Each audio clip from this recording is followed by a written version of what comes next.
पवित्र 51 शक्तिपीठों में से एक भारत के उत्तर पश्चिमी राज्य त्रिपुरा की राजधानी अगरतला से करीब 55 किलोमीटर की दूरी पर दक्षिणी त्रिपुरा में प्राचीन कालीन उदयपुर शहर से करीब 5 किलोमीटर की दूरी पर राधा किशोर नाम के एक छोटे से कस्बे में श्री त्रिपुर सुंदरी देवी का एक ऐसा शक्तिपीठ मंदिर है जो जागृत शक्तिपीठ मंदिरों की श्रेणी में आता है। शास्त्रों और मान्यताओं के अनुसार इस स्थान पर माता सती का दाहिना पैर यानी कि दक्षिण पाद गिरा था। यह शक्तिपीठ मंदिर गोमती नदी के किनारे की एक कछुए के आकार वाली पहाड़ी पर बना हुआ है। माता बाड़ी यानी माता के इस शक्तिपीठ मंदिर की सबसे बड़ी खासियत है कि पुराणों में इस पीठ को जागृत शक्तिपीठ होने के साथ साथ कूर्म पीठ के रूप में भी माना जाता है। यहाँ देवी को त्रिपुर सुंदरी और भगवान शिव को त्रिपुरेश कहा जाता है। इसके अलावा त्रिपुर सुंदरी माता के इस मंदिर को क्षेत्रीय स्तर पर एक विशेष तंत्र पीठ के रूप में भी जाना जाता है। इन सबसे अलग इस शक्तिपीठ को लेकर मान्यता है कि इसे 10 महाविद्याओं में भी माना जाता है। हालांकि कुछ विद्वानों का मानना है कि ये वो शक्तिपीठ नहीं है जिसे 10 महाविद्याओं में माना जाता है। नमस्कार, मैं अजय चौहान। अगर आप मेरे इस चैनल पर नए आए हैं तो प्लीज़ इसे सब्सक्राइब करने के बाद पास ही में बने बेल आइकन को भी दबाना ना भूलें, क्योंकि मैं देश, धर्म, अध्यात्म, इतिहास और धार्मिक यात्राओं के अलग अलग विषयों पर इसी प्रकार की जानकारियाँ लाता रहता हूँ। तो त्रिपुर सुंदरी माता के इस मंदिर से जुड़े पौराणिक तथ्यों और महत्व के अनुसार त्रिपुरा मगधेश्वरी राज्य की राजधानी हुआ करता था। इसके अलावा इसी स्थान पर माता त्रिपुर सुंदरी देवी ने त्रिपुरासुर नाम के एक असुर का वध किया था, जिसके बाद इस क्षेत्र का नाम भी त्रिपुर हो गया और उस असुर का वध करने वाली देवी को यहाँ त्रिपुरेश्वरी देवी कहा जाने लगा। त्रिपुरा सहित संपूर्ण उत्तर पश्चिमी राज्यों में माता के इस शक्तिपीठ मंदिर को माता बाड़ी के नाम से पहचाना जाता है। यहाँ स्थानीय भाषा में माता बाड़ी का मतलब है माता का मंदिर या माता का घर। सन 1947 में हुए भारत विभाजन के बाद से भारत के इस संपूर्ण उत्तर पश्चिमी क्षेत्र के लिए अब शायद यही एक ऐसा इकलौता पवित्र स्थान बचा है जहां आदिकाल से यानी युगों युगों से पूजा होती आ रही है।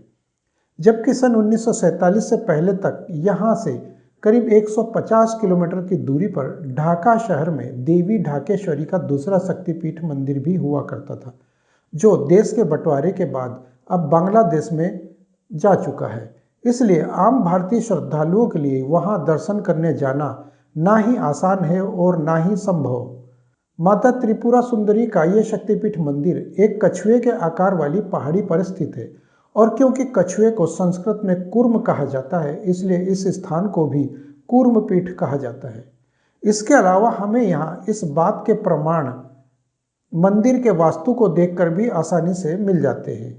माता त्रिपुर सुंदरी के इस शक्तिपीठ मंदिर की बनावट को देखकर लगता है जैसे यह एक पारंपरिक बंगाली झोपड़ी की हुबहू नकल करके बनाया गया हो। इसलिए इसमें गोलाकार ऊंचे गुंबद के स्थान पर एक वर्गाकार गर्भगृह है। इस गर्भगृह का कुल क्षेत्रफल 24 गुणा 24 फुट है और इसकी ऊंचाई 75 फीट बताई जाती है।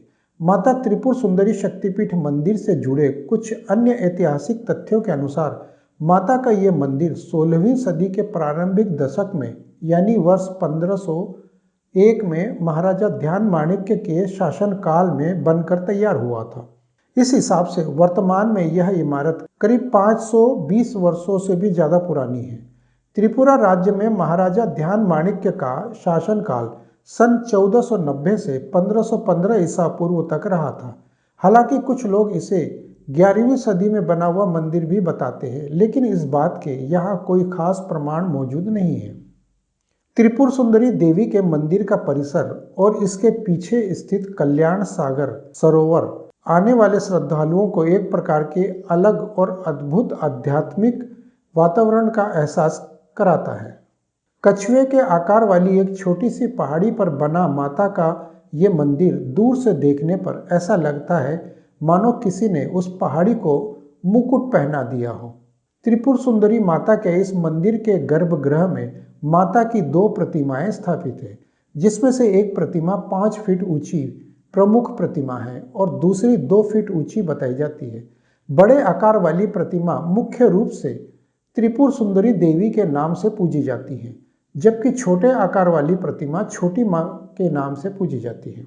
गर्भगृह में माता की 2 प्रतिमाओं के विषय में बताया जाता है कि मंदिर के पीछे स्थित कल्याण सागर के सौंदर्यीकरण और निर्माण के लिए हुई खुदाई के दौरान ही उसमें से माता की ये छोटी वाली प्रतिमा प्रकट हुई थी, जिसके बाद उस प्रतिमा की स्थापना भी महाराजा ध्यान माणिक्य ने इसी मंदिर के गर्भगृह में करवा दी। संभवतः यही कारण है कि यहाँ 2 प्रतिमाएं स्थापित है। माता की ये दोनों ही प्रतिमाएं काले ग्रेनाइट पत्थर से बनी हुई बताई जाती हैं।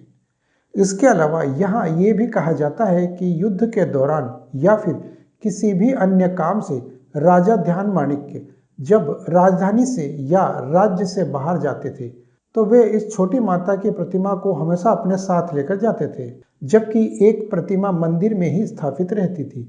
श्री त्रिपुर सुंदरी देवी का यह शक्तिपीठ मंदिर देश के उन गिने चुने मंदिरों में शामिल है जहां अब तक भी पशु बलि जैसी प्रथा बंद नहीं हो सकी है। अपनी मन्नतें पूरी होने के बाद यहाँ कई श्रद्धालु आते हैं और मंदिर के प्रांगण में पशु बलि के रूप में बकरे और भैंसे जैसे पशुओं की बलि चढ़ाते हैं। पशु बलि की ये प्रथा यहाँ साल के कुछ खास दिनों को छोड़कर लगभग हर दिन देखी जा सकती है।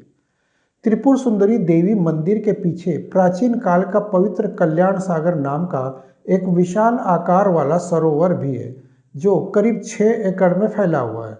बताया जाता है कि इस सरोवर का जीर्णोद्धार और इसके घाटों का निर्माण भी मंदिर निर्माण के दौरान ही करवाया गया था। त्रिपुर सुंदरी शक्तिपीठ मंदिर के गर्भगृह में पुजारी के अलावा अन्य किसी को भी जाने की अनुमति नहीं है, इसलिए यहाँ दूर से ही माता के दर्शन करने होते हैं। प्रसाद के तौर पर माता को यहाँ पेड़े का प्रसाद सबसे अधिक पसंद है, इसलिए यहाँ की दुकानों में अधिकतर पेड़े का प्रसाद ही देखने को मिलता है।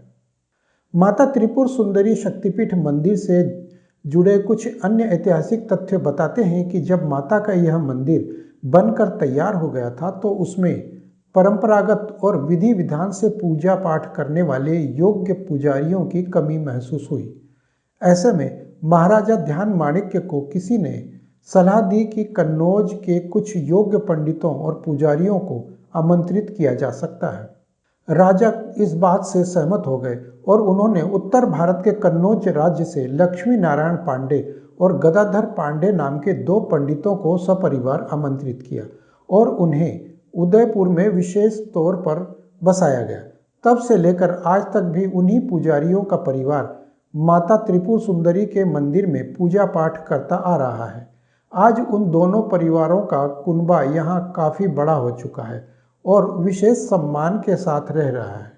तो अगर यह जानकारी आप लोगों को अच्छी लगी हो तो कृपया कमेंट बॉक्स में अपने विचार हमें जरूर बताएं और जाने से पहले वीडियो को लाइक और शेयर भी करते जाएं। और अगर आप इस चैनल पर नए आए तो प्लीज़ इसे सब्सक्राइब करने के बाद पास ही में बने बेल आइकन को भी दबाना ना भूलें। तब तक के लिए धन्यवाद। जय हिंद, वंदे मातरम।